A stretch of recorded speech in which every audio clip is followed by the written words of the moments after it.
Oh, good evening. You're on the Get Busy Livin podcast, and I'm Dr. Scott from 16th Acupuncture and the Healthy Habits Club.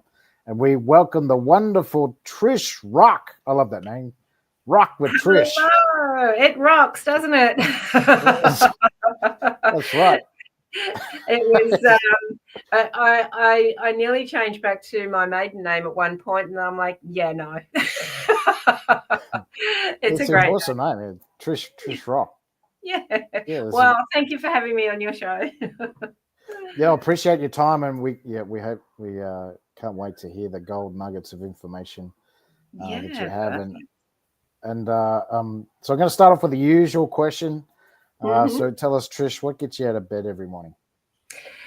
You know what? My passion in life has always been to help people see another version that's possible for them in their life. And that really gets me out of bed. And, I kind of think, wow, I wonder what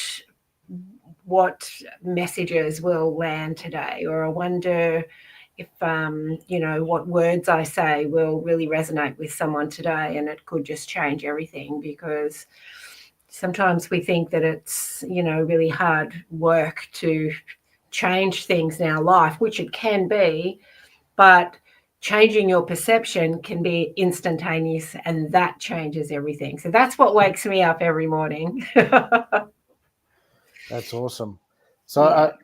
that's great that you're basically trying to help the community by helping each person change their perspective of Change their perspective and their story on themselves. And, this yes, has been yes, happening. When I was 17, I started in the nail salon industry. And I eventually went on to buy my own salon, and I had salons for years. But from the age of 17, I was intuitively just helping people with that. I mean, I'd get people coming in that are my age now. I'm 60 and I'm 17, and I'd be helping them with changing a story around their relationship or their career or their job, and they would leave feeling better. And I'm like, I didn't know where it came from. I don't even know why they would trust a 17-year-old, to be honest, but whatever I was saying was really helping them, because it gave them um, sometimes everything sometimes everything in people's lives is black and white. And if I could even just move them into that gray area of, oh, well, maybe what I've been thinking isn't true or isn't correct. And it just allows that change of perspective. And that can change so many things in someone's life. And, of course, I work with my programs and mentoring to really hone in on that. But overall, I think um, everything I do on a daily basis is with the not the hope, but with the joy of perhaps something I say will shift someone's perspective on where they are and how life can be better. Yeah. yes. That's totally true. And so I'm just going by your LinkedIn here. So you're a soul expansion mentor. I see it's on your subtitle there as well, and you Yeah. help mature women move from a place of uncertainty to and no meaning, and a crossroad in their life to a renewed sense of direction and purpose. That's pretty cool. Absolutely, absolutely. And I mean, there are people getting crossroads in life at any age, but I think once you hit, you know, midlife, a lot of things change. The children might leave home, or the relationship might break up, or your career suddenly ends after 30 years, or, there's big changes. And so, we quite often lose our identity in a relationship, in a career, in a job. And as a parent, we lose our identity. And then when that's stripped away, who are we? Who are we Yeah. without all of that? And so, a lot of the clients that come to me are in that position, no matter what has brought them there. And they have this kind of calling to get back to who they were, that person that whatever they were doing when they were 20 that they loved, that when they're 50 they're not doing anymore, that kind of thing. But of Yeah. course, a lot of people also don't have confidence once they're 40 or 50. Our confidence goes drops a bit. Like, Yes. am I good enough to go and do that? Yeah, that's right. And that's the I see it a lot, especially in the baby boomers. I just can't do that anymore. Or I'm just getting too old to do that. And Yeah, yeah. the too old, I call it too old syndrome. So Oh, they're it's so too old to sad. do a lot of things. And Oh, and and I think you're out there trying to change that perspective as well, because my perspective is I've just turned 60 and I'm so excited about the next 35 years that I've got. What am I going to do? Like, what can I achieve? Like, I'm excited about it. But yeah, a lot of people, start the kind of my life's over thing, and oh, or it I'm, makes I'm them, in, it makes them ill.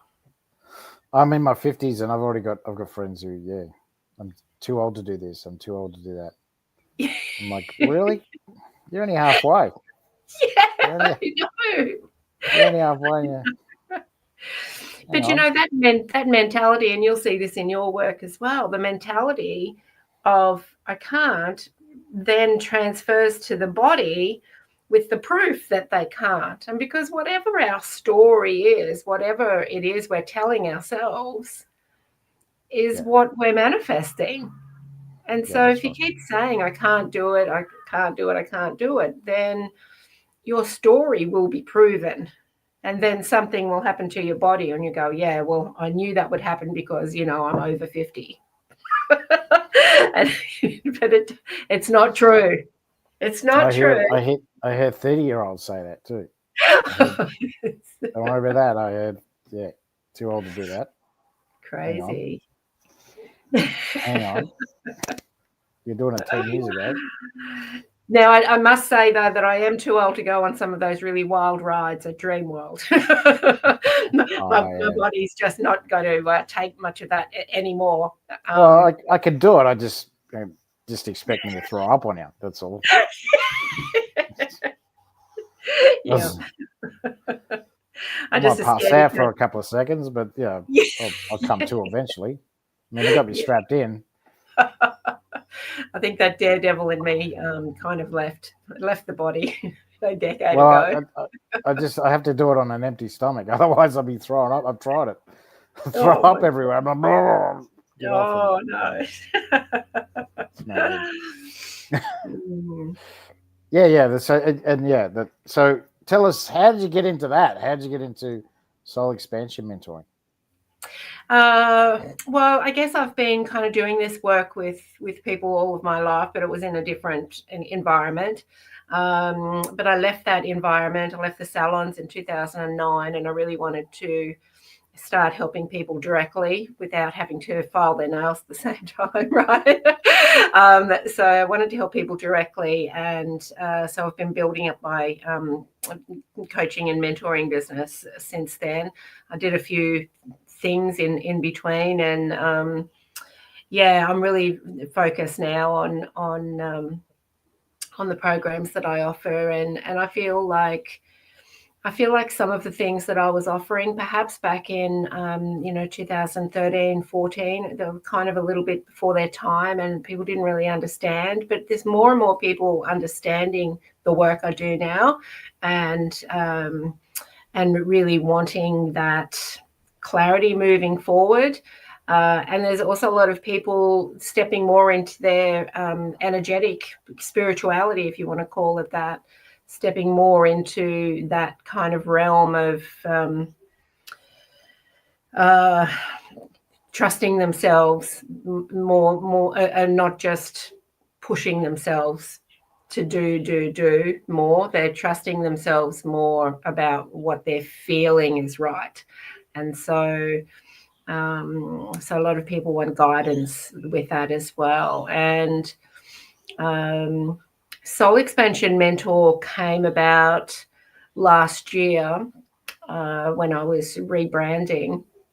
And I thought, what is it that I really do? And a lot of people that come to me are in that kind of energy of, my soul's calling for more. This is what I've done for 50 years. I've got this gut feeling, or I've got this pull, or I've got this calling to really do this or something more. And so often then the fear and the confidence will block them and they won't move forward with that. And so I really like to help expand that for them. It's like, well, okay, if this is what you really want to do, here's the potential that I see for you. And then, I help them move into that. So I guess it sounds a bit woo-woo, soul expansion mentor, but really what I'm doing is helping them expand their life into something that brings them far more joy and feels more aligned. Yeah. Yep. So what did you do 50 years? Look after babies? What did you do? In nail salons. I owned salons. Oh, okay. And was it in the Brisbane region, or where'd you do that? Oh, all over the place. So I started in Canberra when I was 17, and then I bought my first salon at 24. Wow. Yeah, and me and my staff, we were all Australian champions. It was really one of the biggest salons in Canberra. And then I moved up to Queensland for about 16 years, and I had a few salons in that time. And then eventually at the end there, I was working from home. I built a salon at home, and then I finished up with all of that in 2009. Yeah. So 24, I was more concerned about which pub was going to be open on Friday, Saturday night. So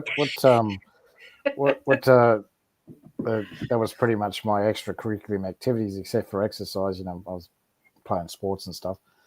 Yeah. But I would never ever have thought of starting a business. So what drove you to obviously the opportunity came and you took it, but how did you overcome that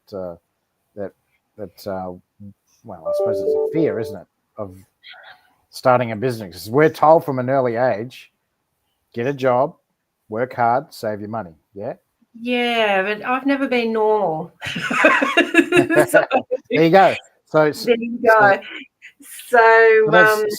so you would have learned that, yeah? You must have learned not to Yeah, well, it was just really not to think that interesting. way. I kind of feel that, everything was just so aligned. And like not everything was easy, but there was a lot of things that wasn't easy. But I kind of feel like I've always had that trust in the next step. So I studied my school life to be a fashion designer, and then in year 12, something stopped me from putting in my application to go further and study at Tech, and then I sat around the house for about 3 months, depressed, because I'm like, well, I've just studied for 6 years to be this, and now I'm not this. What the hell am I? And then after a few months, my mother told me to get off my ass and go and get a job. Fair enough. Yeah, I was told the same thing. And then I landed in the nail industry, and then at 18 I got pregnant and I got married, and then I went back to doing nails at 19 or 20, and then I got divorced, and then at 21 my divorce came through that year. When I was 21, I also had my young son, and I also learned that my father had passed away, and I hadn't seen him. He left us when I was 13. So I kind of went off the charts for a little while, and I got caught in the wrong crowd, and I went on this. I was just with the wrong people, and I ended up on this 3-day speed bender. And I swear it was I'm always just been guided and protected by my spirit, because on that third day, I knew, I just had this voice in me that said, if you don't leave, you're going to die. So I'm like, Yeah, I okay. understand. Yeah, I I'm like, understand. okay, I'm gone. So I left that. I tidied myself up. I went and got a job, and then I ended back up in nails. And then 6 months after I started back in that salon, she was selling, and so I bought it. But that didn't come easily either, because I just, naive me, it's like, yeah, I'll buy it. And then I trot off to the bank. Back in those days, if you were a woman, it was really hard. You couldn't even get a credit card without a man signing on for it, right? Anyway, me didn't know that. Went off to the bank. Can I borrow some money? No. And I went back to the salon, and I was really upset. And one of my really good clients was there, and I'm like, oh, I'm never going to get it. I can't get a loan. And she said, Trish, you only asked one bank. There are 50 others. Go and ask another. And that's really taught me a big lesson of don't take no for an answer. And There's then I always went other avenues, yeah. There's always. So I went and asked 3 others, and one of them loaned me the money, and my mum backed the loan up. And and I kind of just went from there. So there wasn't really the fear. I think there was the frustration and sadness that the bank wasn't going to lend me money, but I overcame that. And but I've always had that. Something will come up and it's like, yeah, go do it, Trish. And I don't kind of have that fear of, okay, I'll give it a go. Gotcha. Yeah. So that's it. Yeah, that's awesome. That when we're 20, we all do crazy things, and I understand what you're saying. Oh yeah, 20s and my teenage years, I did some crazy things too. So yeah, I've definitely been there. But the life is they say it's a roller coaster, and it really is, because you'll have those years where you're feeling like, great, this is it. I'm going to be happy with this and doing this for the rest of my life. But a couple of years down the track, you might lose interest, or something happens, or life changes. That's why we're here. Like, imagine if it was the same for 90 years. Wouldn't that be boring? That's for sure. So that I understand. I apologize. I understand what you're saying. If we don't change ourselves, we get bored, basically. So, that also goes down to what is intellectually and also physically attracting you to what you're doing. So if you're intellectually not bored, and I found that this is across the board, everyone's the same, then you're basically you want to get out of it. You don't want to be in it anymore because it's boring. Absolutely. And for the people who do stay in a situation that is totally out of alignment with them, they will start getting sick. They'll start getting physical symptoms. And I mean, you probably see a lot of that as well. You deal with the human body, and a lot of energy gets stuck in our bodies, and it creates pain and inflammation and dis-ease. So it's really, I guess one of the messages that I really am here to teach is to tune into what it is. Okay, I'm out of alignment. It doesn't feel right anymore. I don't have to push through. What would feel in alignment right now? And that's really hard for some people, especially if you've been in the same career for a long time. I mean, in 2009, when I'm like, you know what, I don't want to be in the nail industry anymore, that was hard for me because I was really good at it. I had a really great business, and I had no reason not to like it, if that makes sense. But I just didn't want to be there anymore. And that's a really hard decision for people to make. Yeah, well, that's right. You especially when you have to step back from a managerial position, back into a managerial position. You've got to you're not dealing with the public anymore. You're dealing with employees. You're dealing with people that are trying to support you. So, and to try and get everyone to have that same passion you did. It's hard. And it's hard in a relationship as well. And I help people through this too, because, I've been divorced twice, and I can't say that there was anything really wrong. Yeah. It was just really out of alignment for me. Yeah. And, when there doesn't seem to be anything wrong from the outside, you also get all the people on the outside saying, there's nothing wrong. Why are you leaving? And it's very difficult to make those changes. And I can understand why people get stuck in a job they hate, in a relationship that's not working, because sometimes it's easier to stay. Yeah, that's right. Then they're not getting criticised or judged by anybody. Well, because society's changed a lot too. It's much more. It's much. How can I put it? It's viewed not as detrimental to society if people split. Whereas prior to the 60s, if you separated, or 70s, I suppose 60s, 70s it became a bit more accepted.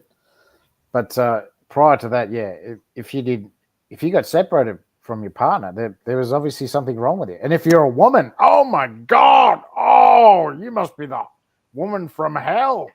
Yeah, exactly. And I think there's still some of that now. But there's also the other side of that as well. Like, it's very easy to leave relationships now. And so, are people really putting in the effort to try to make it work? So that's not always the case either. So. Yeah, that's true.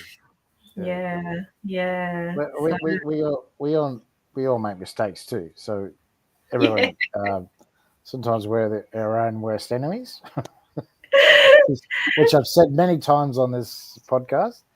We are our own worst enemies. It is important to listen to your heart, though, and your gut feeling. And it's that, if somebody's listening today and they're having trouble making a decision, ask yourself the question before you go to sleep, and ask it again when you wake up in the morning, and it'll be the first answer. And normally the first answer will be the correct one, but then your ego will come in and go, no, don't do that. It'll put the fear of God into you. And so you end up with going for the logical answer. But we always have the answers within us. It's just about trusting. Trust. And that's exactly right. And you're going to go through bad times, and but you're also going to, it all levels out. You have bad days, yes, but you also have great days too. Wow, that's why we're here. It's selling days, I should say. Yeah, well, that's why we're here, isn't it? To experience life and grow. Without the contrast, we don't grow. That's right. Oh, that's right. And something that was hard for me to accept was I need to be out of my comfort zone if I'm going to grow. Yes. And that's setting the challenge to yourself. The challenge to yourself. So you need to challenge yourself. If you don't, you're going to get bored, and then you're going to move on. And that can affect what? Relationships, your work, your whatever you're doing. Exactly. And your happiness in life as well. And also the monkey mind. That monkey mind. Exactly. Yeah. And if you're practicing that, then when you do want to step into something new, then because you've practiced stepping into the unknown, it's not as scary. But that really stops a lot of people, and it's like taking that step off the cliff into something that they don't know. It can be very scary. But if you're practicing it on a daily basis, do something that scares you, then when you do get to that point where you need to make a big life decision and step into the wild unknown, that first step won't be as scary. And I always say to people, if you can just work up that courage for 10 or 20 seconds and say yes to yourself and take that first step, then everything feels less scary. So, Wasn't that in a movie as well, like 20 Seconds of Courage? It was in a movie, I think. Yeah, it was. Most of what I say has been in a movie too, or someone's written it somewhere. That's usually what happens. So, okay. So you got out of the salon in 2009. So, what prompted you to get out of that? Was it? Was it that I need to grow? I need to push myself? I was getting I was getting very stagnant. It was kind of like, this is out of alignment, but because it's so easy and I've got regular clients and my business is good, I was always booked 6 months ahead. So because it was easy, I'd have these thoughts of, this is out of alignment and I don't like it anymore. And I would just push that aside and go, you're crazy. Just keep doing what you're doing. But it did get to a point, and I remember when it changed, because I had this client come in, and she'd been to me 3 weeks before. And she came in, she was all excited, and she said, "Oh, Trish, I'm so excited. I went to a psychic since I saw you last, and she told me this, this, and this." And I thought to myself, that's exactly what I told you 3 weeks ago. But you just came to me for your nails, not for that advice. And so it wasn't perceived as valuable advice, right? You had to go to the person who gave the advice for it to feel valuable to you. And it was that moment where I'm like, yeah, I'm done. I'm done, because I'm giving all of this advice for $30 and I have to file nails as well. Whereas the psychic probably got like $100 at that time and just had a lovely time talking. So I'm like, okay, I'm done. And that's what really pushed me, and really, I could really sense where the alignment was out. I didn't know. So you see, you don't always know why you feel out of alignment.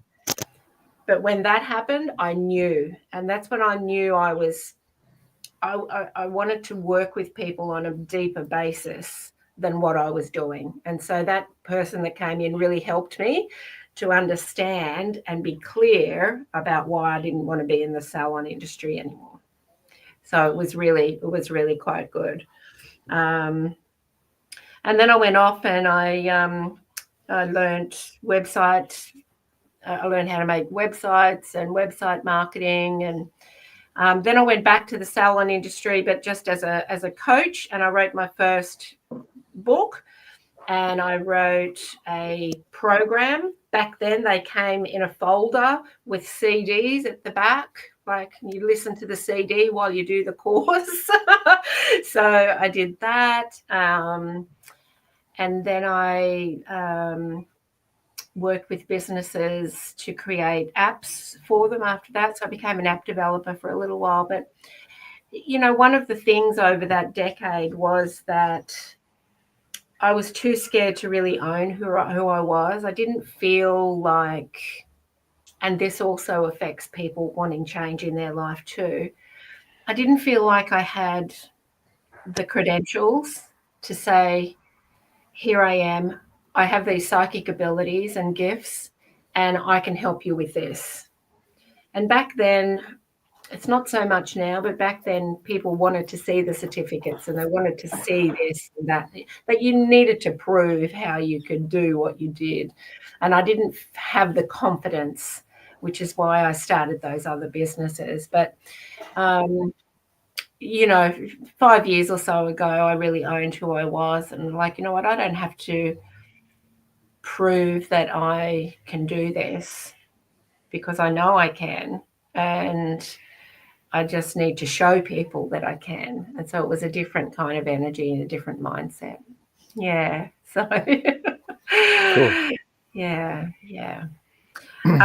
So I've written a few books now. So a lot of them were business books about salons. And then I've got my latest book, which is a more personal book. So this one was interesting to publish because it's more personal. It's about my story. Just show the audience. Just show the audience. Oh, yes. Show the audience. Peace process, is it? Peace process. So this has a 5-step process in it that was channeled to me a few years back, because no matter what I did to change things in my life, things weren't changing.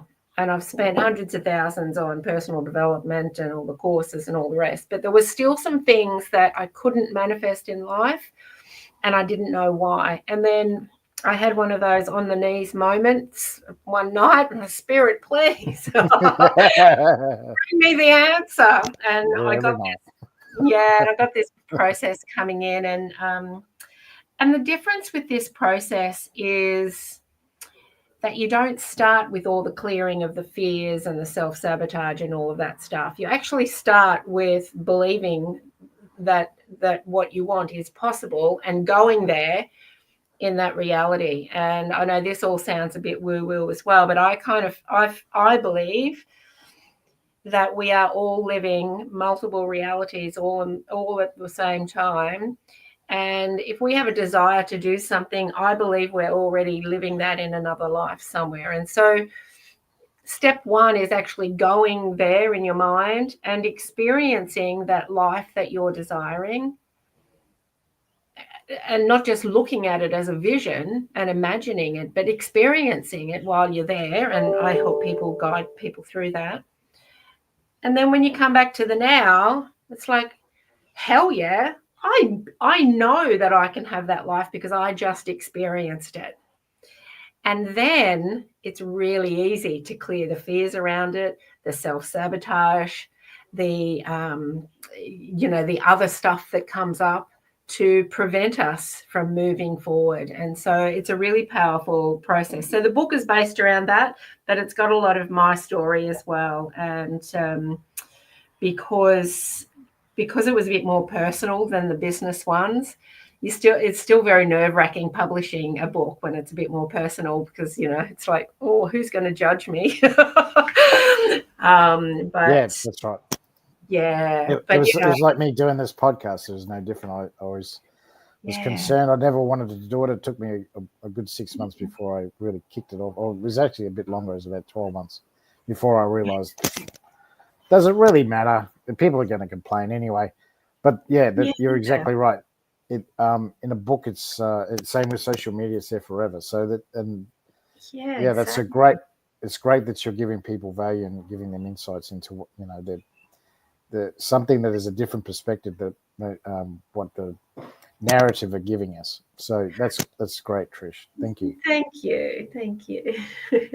Because at the end of the day, like you said, we have, I believe it too. We have spirits that look over us. Michael, the big guy, he's always looking over us, and I have felt that before, where there is doubt in your mind, and like you said, on your knees, and it does. If you believe, if you have faith, and it does come through for you. So, Absolutely. that's great. So and tell trust. us, Faith and trust. And trust, very much so. So tell us a bit about that journey, just to get into the book. Did you find that were you already writing every day, or did you because most people that have written a book, I found they at least write once a week. I found it very difficult. But were you like that? Were you writing every day, or did you? Well, it's interesting because I actually started writing bits and pieces of it back in 2014, when I really started transforming my life. And so I kind of had this manuscript there, but it wasn't ready. It was kind of like, yeah, fine, that shows my journey, but there's no substance to it. People have got no reason to read it. And so it was just kind of sitting there.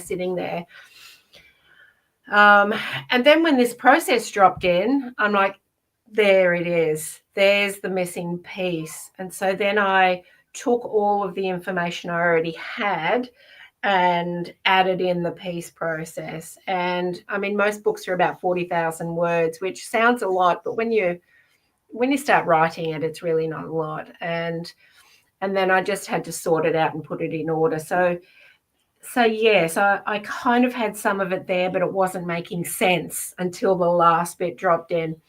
And I always say to people, if they're writing a book, you'll never finish it until the last chapter has been lived by you, especially if it's a personal book. You have to live that last chapter before it's ready to be finished. And it's just what I've noticed. And so I wouldn't say that it took me, uh, 8 years to write, but it took 8 years to get the clarity on why I was writing it, if that makes sense. And then once I knew, it didn't take me long. It doesn't take me long to type something up and do that. So and I've already started another manuscript for a book, and once again I can get in there and I can type a couple of chapters out, but then I have to wait for life to happen a little bit and for me to get in alignment with the next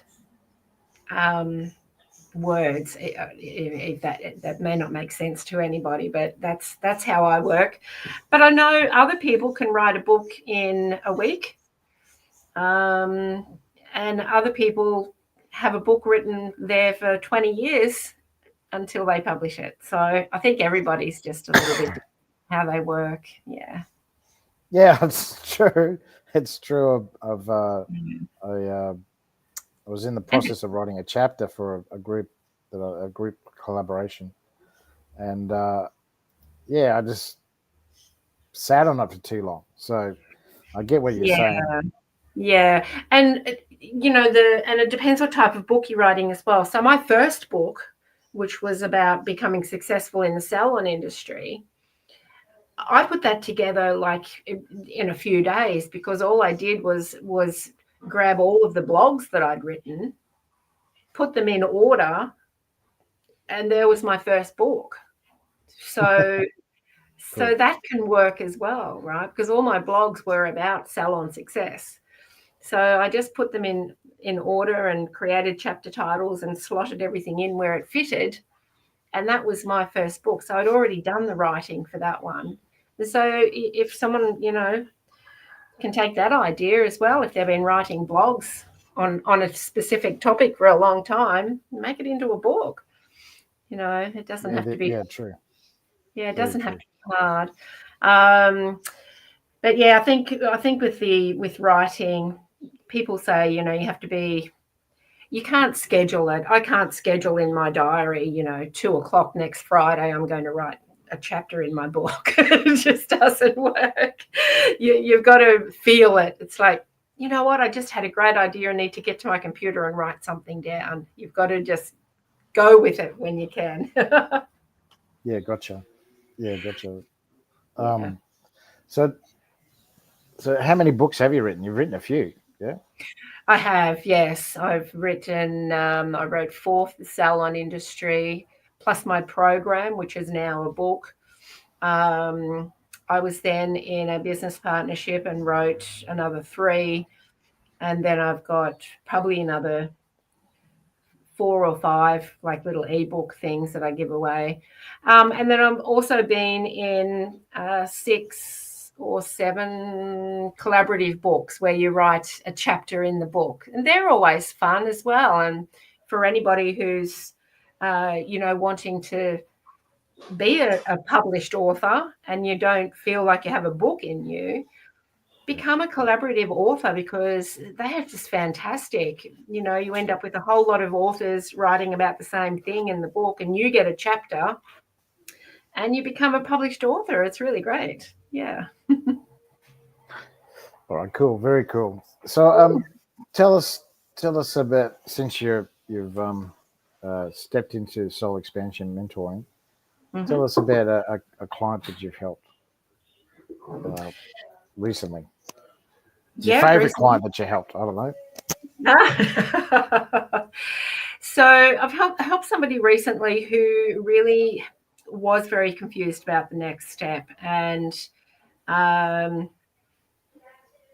there's different ways that I help people as well. Like some people come to me for a card reading, And in that card reading, we find answers and find the deeper issues and things like that. And other people come to me to work on the peace process itself. So I kind of work with different clients, but this client who came to me for a card reading recently,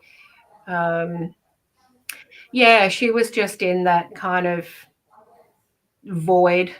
It's like, okay, I'm done with this, but I don't know what's next. And I was just really able to tap into why she felt. I also do human design. So I also did a human design reading for her. So I was able to tap into why she felt so out of alignment with what she was doing, and really gave her some ideas on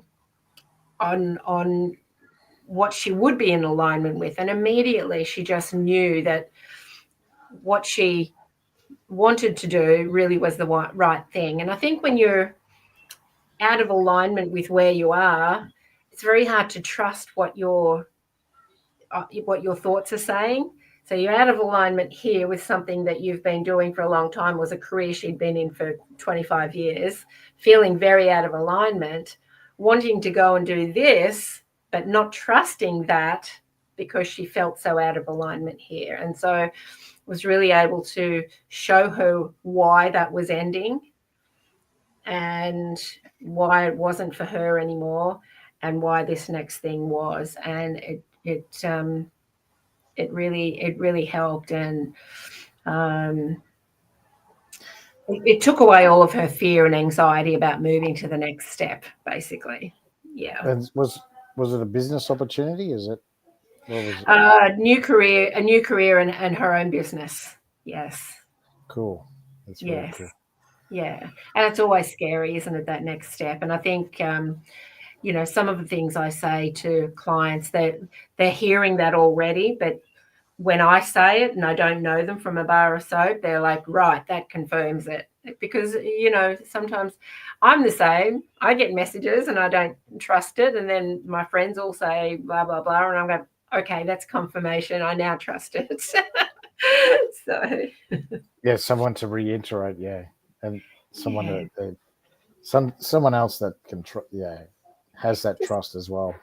Yeah, Sometimes it's absolutely. And if it's somebody who doesn't know you, she didn't know me, she just found me on Google and just came over. And for me to confirm everything she'd been thinking was really helpful. It helped her trust in what she was wanting to do. Yeah. excellent. That's excellent. Yeah. All right, we got plenty of time. So give us another one. Who else have you helped that you can think of? Oh, I've helped some amazing people really move forward in their life with the peace process, and so many stories there. There's one of my friends here locally. She's done the peace process probably 6 or 7 times now, and because once you learn how to do it, it's just rinse and repeat, right? You just go and do it again. And I've just started another one myself actually a couple of days ago. So she has just changed. Her whole life has changed. And the last one that she did was about living a more wealthy life. That was the reality she was jumping into. And it's all starting to kind of show up for her. It's just fascinating to watch it all unwind. And you don't just go from one life and then all of a sudden the next day everything's shifted. But as soon as you shift on the inside, things start to shift on the outside, and it's just so wonderful to watch. And she's got her own business now, her own house. She's got her own podcast. She's just started a collaboration with somebody, and she's got her own book. Like all of these things now that she has, that when I first met her, before she started these processes and working with me, she wouldn't even speak. She wouldn't even. Oh, she's speaking now as well, right, about her book. But she wouldn't even.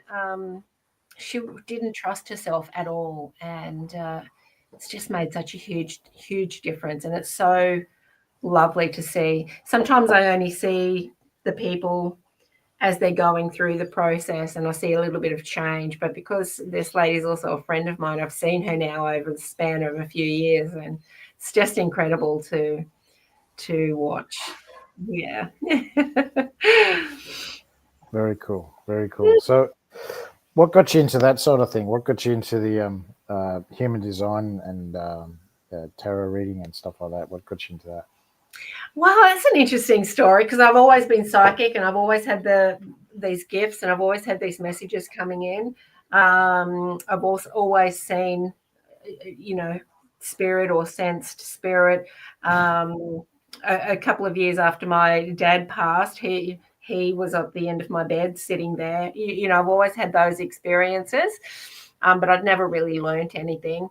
And then 9 years ago, when my first grandson was born, not my first grandson, sorry, my grandson, when he was born, I was at my daughter's place, and before I left, I'm like, okay, I've got to go to the crystal store to get some crystals for the granddaughters who are in Canberra. And so I went in there, and that's when, let me see if I can find it.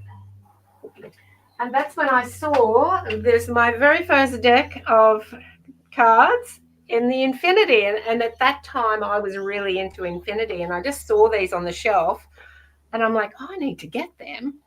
And then I got home to my daughter's place and I opened it. And I'm like, oh, shit, that's tarot. I don't read tarot. What am I doing? Anyway, this one, and I have to say that do not get this deck if you're a first timer because it's very difficult to learn from these particular ones because of the imagery.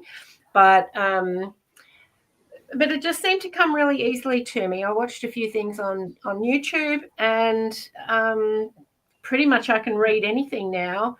And I know all the meanings of the tarot because they all have different meanings, but I also do a lot of scrying, which means I look at the card and I see messages. But not just the cards, I can look at anything. Faces, I can read faces, flowers, anything. So the cards just came really easily to me. And then I did a couple of intuitive courses, which were really great. Then I learned some mediumship.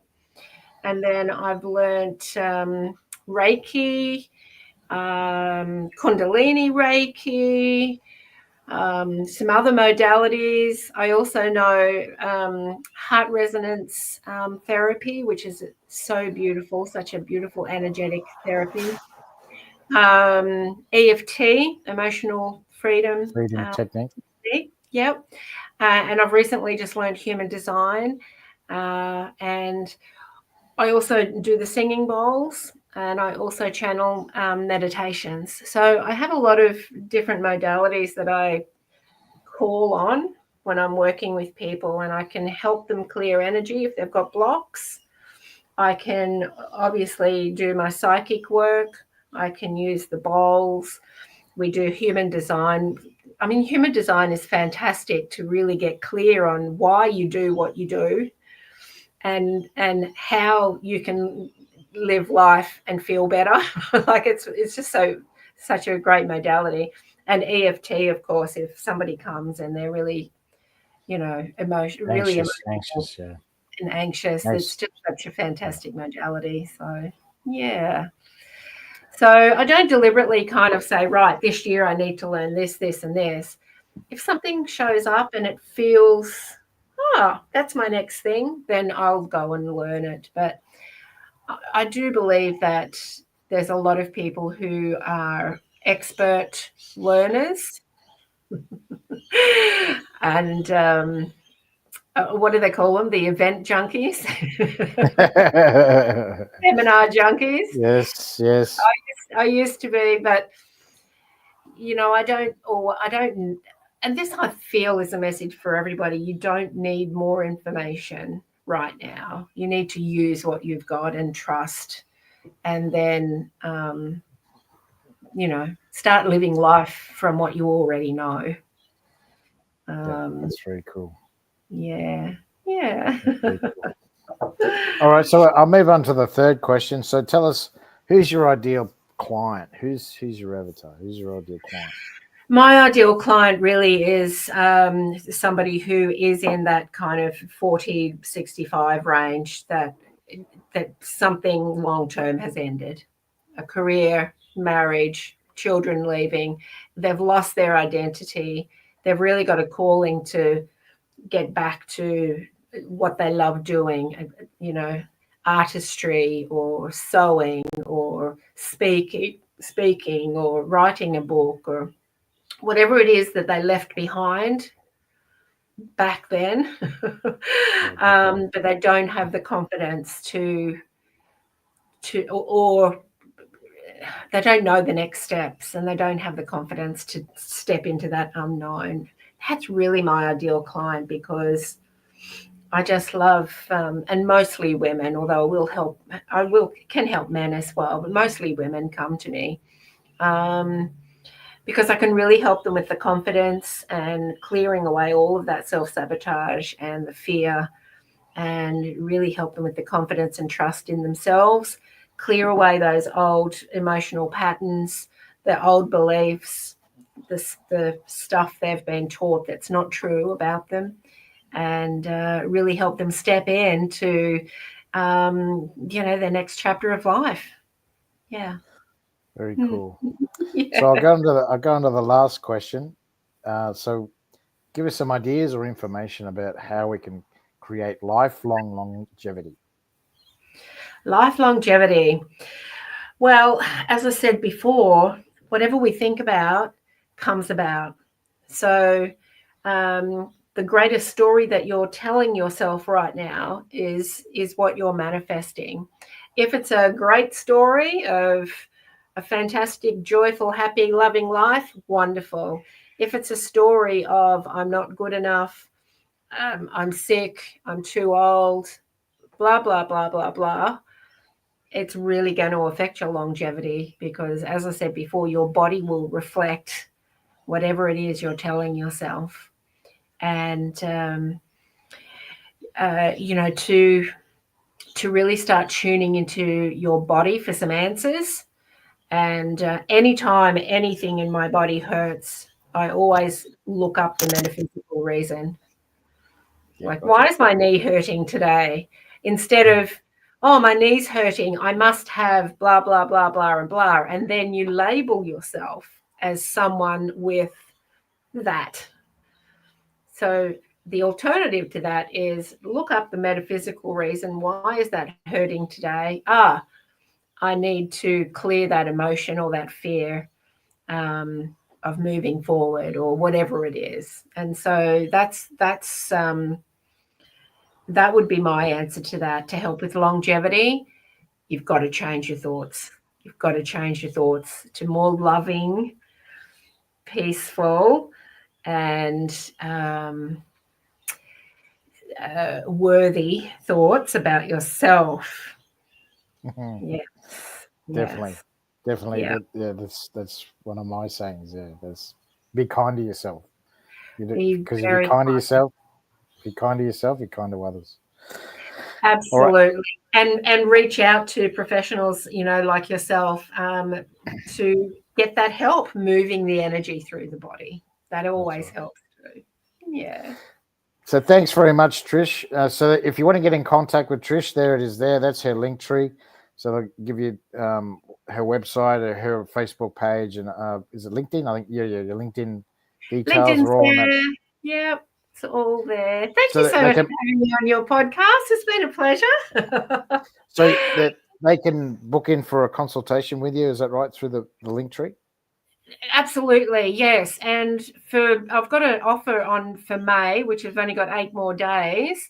They can book a 90-minute session with me and only pay for a 60-minute session. So Actually book the 60-minute session and you'll get 90 minutes. That's the better way, or just message me. But that's on for another 8 days if they want to take advantage of that. So, yeah, so that's good. Yeah, and you can either come in person, North Brisbane, or, on Zoom in my room here. Yeah. So anyone who viewed this podcast, you get access to my bronze membership. That's to my health club. Now you get access to that too, Trish. So there it is there. You use the code free access at the check-in and you'll get a 1 month for free. It's worth $11. And I teach you about EFT. I teach you about meditation. I teach you about nutrition. I teach you about exercise. I teach you about disc profiling. I teach you about how to who you are as a disc. So I teach you about many different things, about Chinese medicine and acupuncture. And yeah, thank you very much, Trish. So that's my gift to you, and appreciate your time and the gold nuggets you've given today. So thank you so much. Oh, thank you. Yes, and yeah, reach out. Yeah. Thanks, Scott.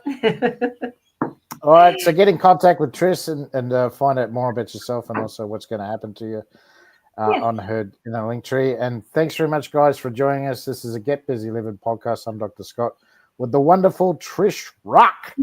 Bye. Rock the house.